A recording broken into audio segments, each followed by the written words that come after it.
Shalom and welcome to Jerusalem Studio. It is a story common to many regions of the world.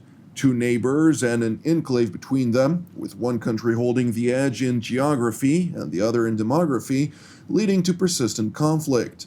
This is the case in the dispute between Armenia and Azerbaijan over the province of Nagorno-Karabakh, which is internationally recognized as Azeri territory, but is run by an Armenian majority.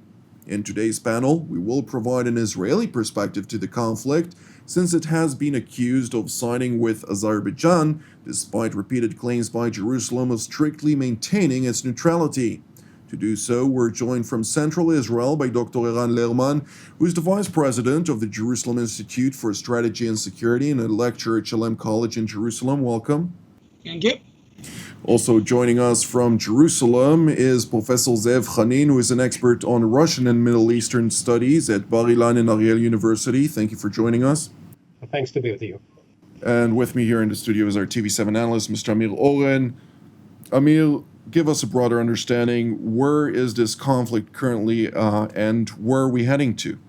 So during the Cold War, there were Americans, conservative Americans, surprisingly enough, who of course wished for an American victory in this war, but warned that if the Soviet Union were to collapse, as was the case with Yugoslavia, then the various components are going to fight each other for eternity.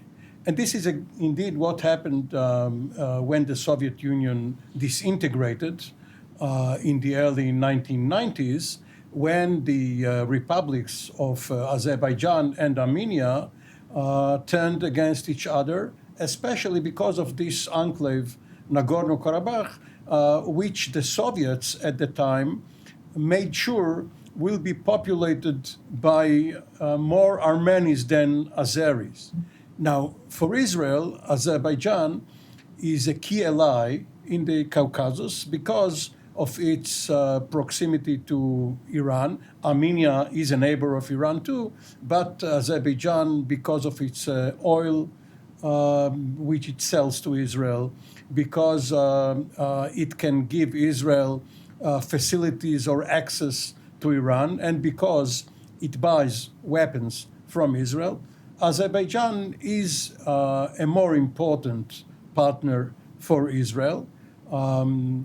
Iran, of course, is populated by some 50% Persians and 25% Azeris. There is kinship between Azerbaijan and many people who live in Iran but do not consider themselves Iranians. When the fighting started, the Armenians blamed Israel for having helped the Azeris, especially by drones and by ammunition. And they recalled their ambassador, who only got to Israel a couple of weeks before the hostilities. A few weeks, some 2 weeks after the fighting started, a very fragile ceasefire was announced. And intermittently, there is some exchange of fire. It may die down, but it will not go away. Indeed. Dr. Lerman, I'd like to refer the next question to you. Historically speaking, Israel and Armenia, of course, the Jewish people and the Armenians have a lot of similarities.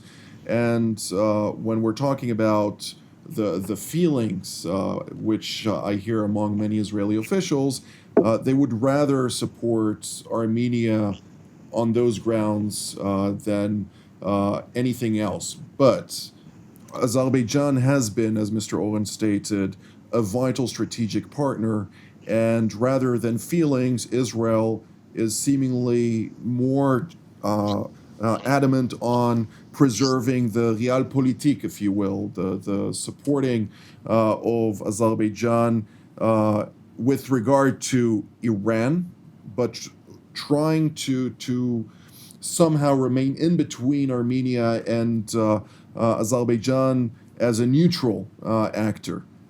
Is that a clear understanding of the reality at hand, or are we misinformed to a certain degree? Well, I think even at the level of sentiment, it's legitimate to also understand that Azerbaijan, as a Muslim country, is an important friend. It's an important contribution to the range of countries which are Muslim majority and nevertheless have established warm, effective relations with Israel. And this was also a very important development after Soviet collapse, that the entire range of the six Muslim majority post-Soviet nations, the five Central Asians and Azerbaijan, all of them established good working relations with Israel. That was a very positive development in itself. Moreover, there is a history of a Jewish presence in Azerbaijan, the mountain Jews of Azerbaijan, and again, a history of a very positive attitude towards that community, and that also was a building block in creating the relationship. But ultimately, yes, there is also a clear and vital strategic interest, because Iran is a common problem. I wouldn't say it's an enemy of Azerbaijan, but it is very suspicious of Azeri nationalism. We have to go back to the time of World War II, or the immediate aftermath of World War II, when Stalin tried to create an Azeri state in northeastern Iran. He was persuaded, let's put it delicately, by the Americans to withdraw from northern Iran and abandon the Kurds and the Azeris to their fate. But the Iranian state, the Persians, have always been somewhat suspicious of the Azeris, despite the fact that Khamenei himself is of Azeri origin.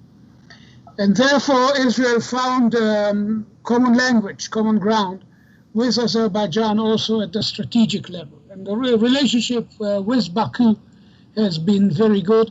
We have an excellent new ambassador there.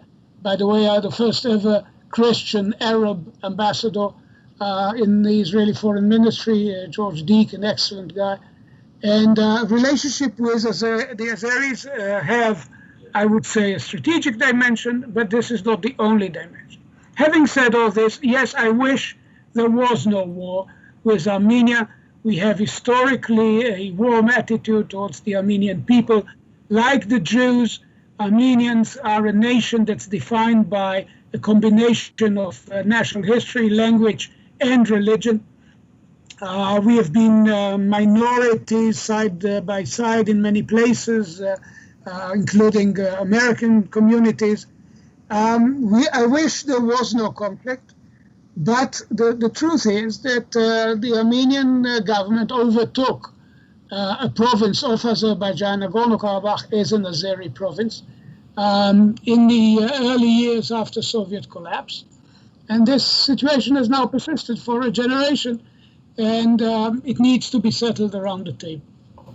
Professor Khanin, Russia, which of course has very close ties with Armenia and a defense pact, has seemingly stayed out of the conflict thus far, saying that even though the conflict is raging with breaches of a ceasefire largely blamed by Moscow on Ankara and its proactive assistance to Azerbaijan in that conflict, it is staying out of the conflict for the same reason that Dr. Lerman has mentioned, that internationally the Nagorno-Karabakh region is internationally recognized also by Moscow as Azeri territory.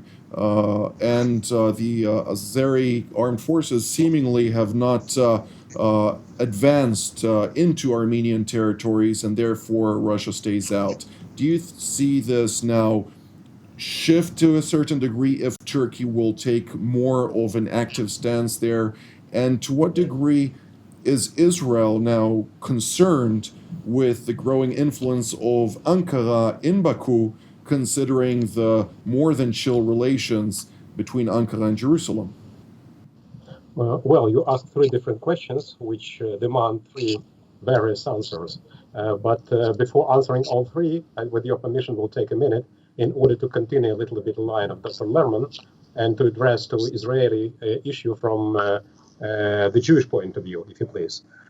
In principle, after the collapse of the Soviet Union, which is staying more and more behind, the post-Soviet states are strengthening their identity, independent identity. And in fact, we are talking at the moment of a development of the post-Soviet nations, including Jews, who are demanded to have more and more general or more strong loyalty to their host state. Let us not forget that overwhelming majority of Armenian Jews and Azeri Jews are actually living in Israel at the moment. So these two communities, very important and very respectable communities, are fighting each other from a certain point of view on the Israeli land, and are trying to lobby. I'm not talking about interest of their state, but more active Israeli involvement into this issue. At the moment, Israeli government is trying to stay outside this conflict, but at a certain point of view, the position of this group, of the two groups of population, might be taken into account. Coming back to your previous question, major question, meaning what is the position of Russia here? Let's take into account a very interesting fact. Russia's position in concern of this post-Soviet conflict between Armenia and Azerbaijan is very different if we will have a look at what is going on in Belarus at the moment, or in Moldova and Pridniprovia, Transnistria, or the conflict another conflict in the Southern Caucasus between Georgia and Southern Ossetia. In all these three issues, as well as what is going on in Syria or in Libya, for Moscow, from the Moscow point of view, it is pretty clear who is a friend and who is an enemy. So they're supporting friends and they're trying to punish the enemies. In Azeri-Armenian conflict, this is an absolutely different story. Of course, Armenia is Russia's ally. On the other hand, Armenia, however, is not an enemy, not at all. Russia is selling armament to both sides. Russia is having a sort of cooperation, strategic cooperation with the two countries. And if from the Kremlin and Russian Foreign Office and military establishment point of view, Russia should at a certain point to be involved in order to support Armenia as a friend, they have nothing to punish Azerbaijan for. And from this point of view, we are trying to understand why involvement of Russia in this current conflict is so limited. Coming back to, so that's actually the question. We are both countries on the triangle of unclosed relations, unclosed triangles of relations, is better to say, between Russia, Turkey, and Southern Caucasian countries.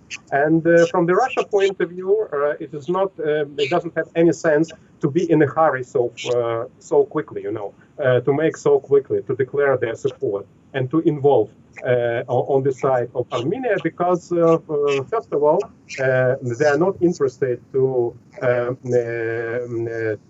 position itself as a side, as a country which is taking side against Azerbaijan. On the other hand, the current government of Armenia is not so, in the eyes, gotten favor in the eyes of Moscow at the moment, because they came to power with the help of the Colored Revolution, which Russia is very concerned about. On the other hand, Yerevan is actually trying to re-establish or to strengthen relations with the United States, and actually sending of Armenian ambassador and then putting it back, of course, to Israel is actually part of this policy. So from the Moscow point of view, it makes sense to take a pause and to understand how things are going, just at least to show to Yerevan that they should reconsider their policy, because they are unable to avoid surviving without Russia's help. And now, when also both sides understood what is the situation, so Turkey is actually openly and almost officially involved in the conflict. Russia took a pause and now showing that are ready to reconcile with the fact that Turkey is more active on the southern Caucasus, but up to the certain line, which Russia doesn't interested, that Turkey will cross this line, and that's what actually happens. And at the moment, as far as all sides understood where the things are staying, all the sides are actually, Russia now said, guys, it's finished, more or less. Okay, now you have to stop fighting and to come to a sort of agreement, and that's what is going on at the moment. Indeed. Mr. Oren? One should not be naive on either of two levels. First, no one should look for democracy. When the Soviet Union collapsed, people in the West, political scientists, people whose expertise was philosophy, were certain that out of the ruins of the Soviet system, there will spring democracy everywhere. But the Aliyev family in Azerbaijan, much like the Nazarbayev family in Kazakhstan and other places, these are strong ruling families, whether they came out of the KGB or the Communist Party. They have a strong hold on power. And Israel, much like any other country, has to relate to them rather than hope for some elections which will express the people's will. It will not happen there. The other level on which one should not be naive has to do with arms sales. Israel exports arms. Its defense export is considered excellent, but it is put to the test exactly in these cases. It cannot sell arms just for deterrence, and when the conflict starts, orders the customer not to use it. This is not how the world runs, and this is not how it is going to have more customers in the future. So one, of course, can understand the Armenian plight, but this is no reason for Israel to stop selling arms to Azerbaijan. Dr. Lerman, some in the Israeli defense establishment view Iran, or the majority of the Israeli defense establishment views Iran as the primary challenge for Israel's security or national security interests, while some key people in higher echelons of the Israeli defense establishment are increasingly eyeing Ankara as a growing problem. Does Turkey's involvement in Azerbaijan, openly supporting it, also according to Armenian allegations, via its American-made F-16 fighter jets, bombing Armenian targets in Nagorno-Karabakh, alongside the Russian-made aircraft used by Azerbaijan, is that going to somehow challenge Israeli relations with Azerbaijan? And if so, to what extent?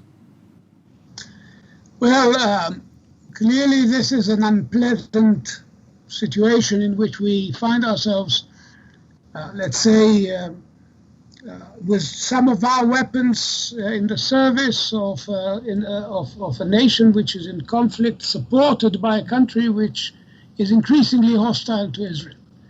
And in the real world, of course, you cannot entirely avoid situations which are morally and ideologically complicated, and this is one of them. We definitely are troubled by the scope of Erdogan's ambitions in the Eastern Mediterranean, in Libya, and his declarations about Jerusalem are extremely troubling and require us to take a very serious view of Turkey's long-term intentions, as long as he and his party are in a position of leadership. Having said so, sometimes you have to basically grade your preferences. Remember that Winston Churchill was a very avid anti-communist. So people were a bit surprised when he was full-heartedly committed to fighting side by side with the Soviet Union against Hitler after the beginning of Barbarossa. And he said that should Hitler invade hell, you can expect a good word for the devil for me in the House of Commons. And so with Iran being our first priority, not because we have any enmity with the Iranian people or the Turkish people for that matter, but because Iran is openly committed to our destruction, holds an active threat over our heads from the north, we are in a deadly struggle to prevent them from consolidating their stranglehold on Syria. Iran is our first priority because it is in active pursuit of a military nuclear project. And all of this forces us to make a very problematic but clear choice about our priorities.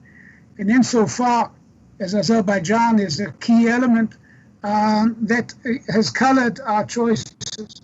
Although I don't think we are supplying Azerbaijan with any further weapons, but we are certainly not going to withdraw support from what we have already supplied, including, by the way, ground-to-ground missiles, the LoRa, which is an interesting story in itself.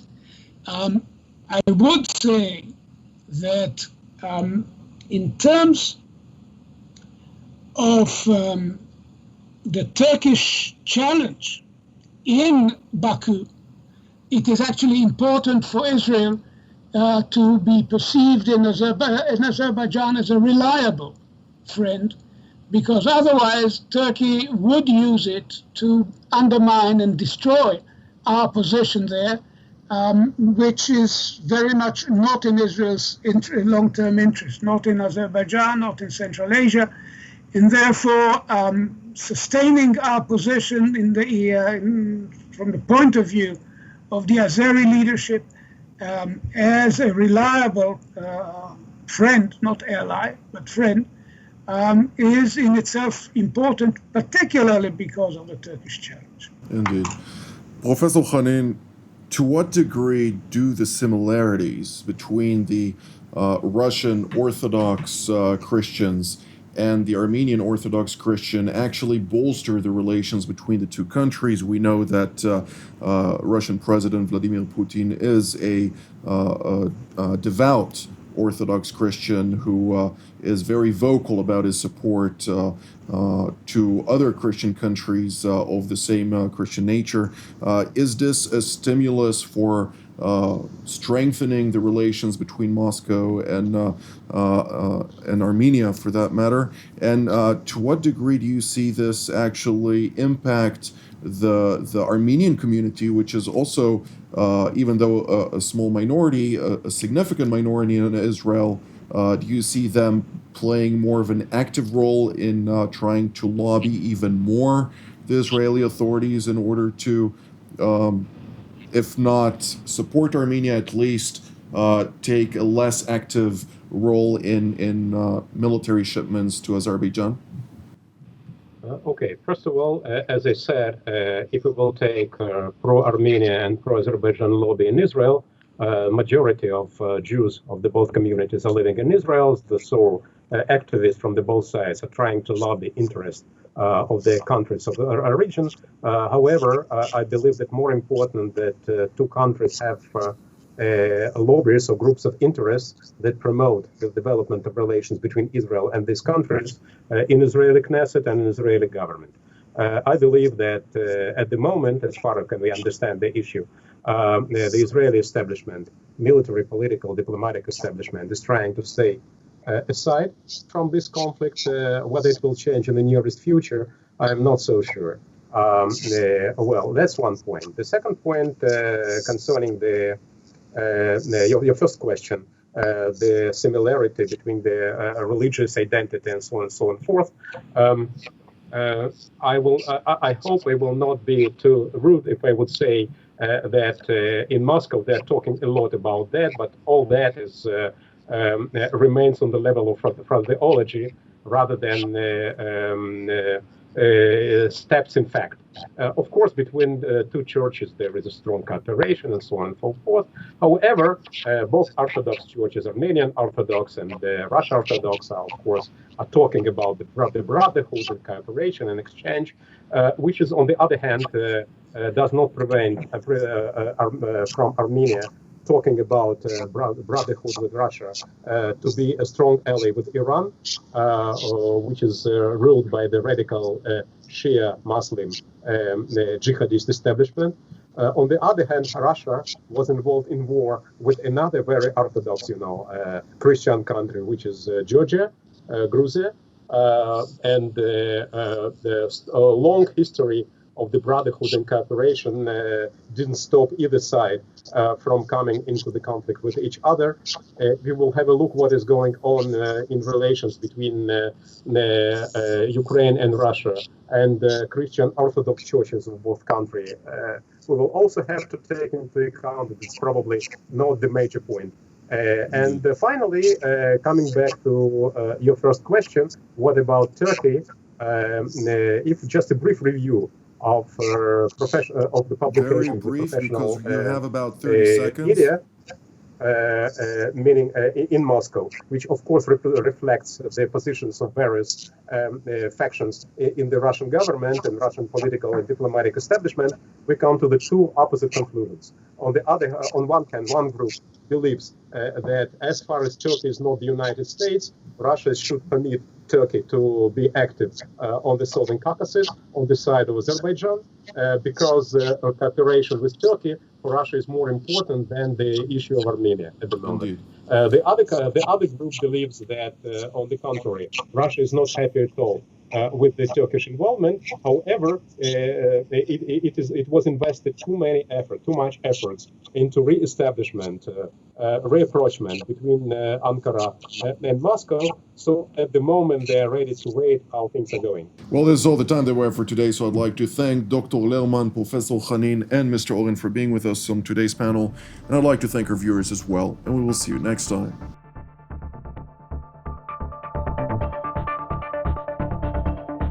You just watched TV7 Jerusalem Studio. We encourage you to pray for the challenges raised in today's program. If you were blessed by our production, please consider supporting TV7 Israel. The details of our respective bank accounts for donations from Europe and the United States appear on the screen. Your generosity allows us to continue to serve God's calling, to broadcast content that truly matters through TV7 Israel from Jerusalem.